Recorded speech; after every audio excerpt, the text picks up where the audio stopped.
আরেকটি নিউজ চলে আসলো এই মাত্র, তাজা খবর। দর্শক, ইসরায়েল শেষ। ইসরায়েলকে তামা তামা করে দিয়েছে ইরান। কয়লা কয়লা দেখিয়ে দিয়েছে ইরান। ইরানকে ধন্যবাদ জানান, ইরানের জন্য দোয়া করুন, ইরান যেন আরো শক্তিশালী হয়। ইসরায়েলকে হুঁশিয়ারি করে দিয়েছিল ইরান যে যদি ইরানের ভিতরে আবার হামলা চালাও তবে কিন্তু ইসরায়েল মানচিত্র থেকে চলে যেতে হবে। অবশেষে ইরান কিন্তু সেই কাজ করে দেখালো। সাব্বাস বাঘের বাচ্চা ইরান। ইরানকে আমরা সবাই সেলুট জানাই। ইরানের বর্তমান প্রধানমন্ত্রী মোস্তফা খামেনি, নামটা শুনছেন? কি সুন্দর একটা নাম, মোস্তফা খামেনি। মোস্তফা, আল্লাহ তাকে আরো শক্তিশালী দান করুক। ইসরায়েলকে যে শিক্ষাটা দিচ্ছে ইরান, আপনি কি খুশি? খুশি হওয়ার কথা। যেখানে ইসরায়েলের সাথে কোনো রাষ্ট্র পারছে না যুদ্ধ করতে, সাহসে আগাচ্ছে না, আজকে কঠিন থেকে কঠিন মার দিচ্ছে ইরান। ইরানের প্রধানমন্ত্রী, ইরানের সেনাপ্রধান স্পষ্ট ইসরায়েলকে বলে দিছে, ইরানের ভিতর যদি পাল্টা হামলা আবার চালাও তবে ইসরায়েল মানচিত্র থেকে একবারে শেষ হয়ে যাবে, মানে শেষ করে দেওয়া হবে। আসলে এই ইসরায়েল পুরো বিশ্বের ভিতরে যুদ্ধ ছড়িয়ে ছিটিয়ে রাখছে। ইসরায়েল কি চায়? ইসরায়েল চাইতেছে পুরো বিশ্বকে নিয়ন্ত্রণ করার জন্য। ইরান তো তা হতে দেবে না। ইরানের হাতে হয়তো ইসরায়েল শেষ হয়ে যাবে, নাকি ইসরায়েলের হাতে ইরান শেষ হয়ে যাবে, মাত্র দেখার সময়ের অপেক্ষা। কিন্তু ইরানের দেহ থেকে যতক্ষণ পরাণ আছে ততক্ষণ ইহুদিদের সাথে লড়াই করে যাবে মোস্তফা খামেনির ঘোষণা। মোস্তফা খামেনি আরো বলেছে, বেঁচে থাকতে হলে সিংহের মতো বেঁচে থাকতে হবে, বিড়ালের মতো বেঁচে থেকে লাভ নাই। কাজ করেই দেখাইলো। কে পারবে? কে পারবে ইরান আমেরিকার যুদ্ধ বন্ধ করতে? একমাত্র ইরান আমেরিকার যুদ্ধ বন্ধ করতে পারে ডোনাল্ড ট্রাম্প। একমাত্র ইসরায়েল আমেরিকার ইরানের যুদ্ধ বন্ধ করতে পারে সৌদি আরব, ওমান, কাতার, আরব আমিরাত। না, ইসরায়েল ইরান আমেরিকার যুদ্ধ একমাত্র বন্ধ করতে পারবে মহান রব্বুল আলামিন।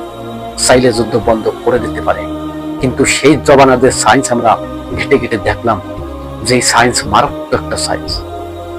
সেই জমানায়, আখিরি জমানায় একটা যুদ্ধ হবে, মুসলিম ইহুদির সাথে একটা তুমুল লড়াই হবে, যার যুদ্ধের নাম ততমায় স্পষ্ট নবীজি সাল্লাল্লাহু আলাইহি ওয়াসাল্লাম উম্মতদেরকে জানিয়ে দিয়েছে। সেই যুদ্ধের নাম হবে মালহামা কুবরা। তৃতীয় বিশ্বযুদ্ধ হবে, পৃথিবীর ভিতরে তৃতীয় বিশ্বযুদ্ধ হবে। আর এই তৃতীয় বিশ্বযুদ্ধ হইলে পৃথিবীর ভিতরে লক্ষ লক্ষ কোটি কোটি মানুষ এই যুদ্ধে মারা যাবে, অনাহারে মারা যাবে, খাদ্যের অভাবে মারা যাবে, আর রোগে মারা যাবে। তৃতীয় বিশ্বযুদ্ধ হবে যে হবে হবে হবে, তৃতীয় বিশ্বযুদ্ধ হবেই, এটি হাদিসে আছে। তৃতীয় বিশ্বযুদ্ধ যে হবে না এরকমের কথা কেউ বলিয়েন না। তৃতীয় বিশ্বযুদ্ধ হবে, আজকে আমি বলে গেলাম। এখন হোক, হয়তো কিছুদিন পর হোক, এখন যে যুদ্ধগুলো চলছে এতে লাগে জানি তৃতীয় বিশ্বযুদ্ধ আমি দেখতে পারবো। এবং তৃতীয় বিশ্বযুদ্ধ আমি দেখতে পারবো না কেন? আমার তো মাত্র 26 বছর বয়স হয়েছে। তৃতীয় বিশ্বযুদ্ধ না হয় 5 বছর পরেই হবে, না হয় 10 বছর পরেই হবে। আল্লাহ যদি আমাকে হায়াতে বাঁচিয়ে রাখে, তৃতীয় বিশ্বযুদ্ধ আমি দেখতে পারবো। এই আমেরিকা ইরান ইসরায়েলের যুদ্ধ আর কতদিন চলবে এরকমের? শুনতে পারবেন সকালবেলা ঘুম থেকে, রাত্রে ঘুমাবেন, সকালবেলা ঘুম থেকে উঠে শুনতে পারবেন যে পারমাণবিক বোমা ব্যবহার করে ফেলছে একের পর এক রাষ্ট্র। তখন কি করবেন? পালানেরও জায়গা থাকবে না। মনে করছেন যে বাংলাদেশ শান্তিতে থাকবে? একটা পারমাণবিক বোমা বাংলাদেশের উপরে পড়লে পাখির মতো মানুষ মারা যাবে, ইরানের ভিতরে পড়লে পাখির মতো মানুষ মারা যাবে। এই ভাবিয়েন না যে আমেরিকা ইসরায়েল মানে শান্তিতে থাকবে, না, ধসে ধসে পড়বে। একটা পর একটা বিল্ডিং, একটা পর একটা অর্থনীতি ধস ধস করে পড়বে। আমেরিকা ইসরায়েল যদি কোনো ভুলেও যদি পারমাণবিক বোমা ব্যবহার করে, তবে মনে করবে যে পুরো বিশ্বের ভিতরে সুপার রাষ্ট্র পারমাণবিক বোমা ব্যবহার করার জন্য মানে নিক্ষেপ করার জন্য তৈরি হয়ে আছে। এটি ভাবিয়েন না যে আমেরিকা ইরানের ভিতরে পারমাণবিক বোমা মেরে দিল, শেষ হয়ে গেল। না, এটি দ্বিতীয় বিশ্বযুদ্ধ, সিও ভয়ঙ্কর যুদ্ধ।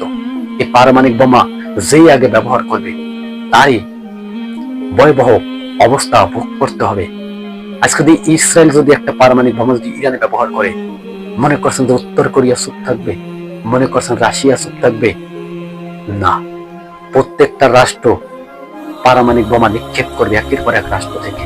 তখন দেখবে আকাশ থেকে শুধু পারমাণবিক বোমার গর্জন আসতে চলেছে। সেই গর্জন শুনে তো মানুষ হার্ট ফেল হয়ে মারা যাবে।